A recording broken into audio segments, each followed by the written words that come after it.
कुछ खबरें खेल के मैदान से। पाकिस्तान सुपर लीग 10 में 3 लगातार मैच हारने के बाद मुल्तान सुल्तान चौथे मैच अपने होम ग्राउंड मुल्तान में आज लाहौर कलंदर्स की मजबूत टीम के खिलाफ खेलेगी। दोनों टीमों के दरमियान मैच मुल्तान क्रिकेट स्टेडियम में आज रात 8 बजे शुरू होगा, जहां मुल्तान की क़यादत रिजवान के हाथों में होगी, जबकि कलंदर को शाहीन अफरीदी लीड करेंगे।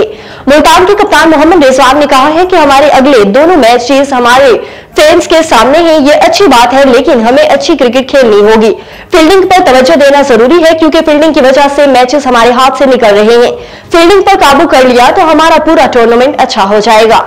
पाकिस्तान सुपर लीग PSL 10 में कराची किंग्स के हसन अली ने कहा है कि वो टूर्नामेंट का बेहतरीन बॉलर बनना चाहते हैं, लेकिन अहम बात किंग्स को जितवाना है। एक इंटरव्यू में हसन अली ने बताया कि वो विकेट मिल रही हैं, अपनी जाती कारकिर्दगी से काफी मुतमईन हो। NCA में काफी मेहनत की, पहली नेशनल T20 और अब PSL में मुझे मेहनत का सिला मिल रहा है। और PSL 10 में कराची के शायकीन की नाराजगी का ये हाल रहा कि रवां इवेंट के 5 मैचों के दौरान स्टेडियम में उसकी मुकर्ररा गुंजाइश 32,000 तमाशाई भी स्टेडियम नहीं पहुंच सके।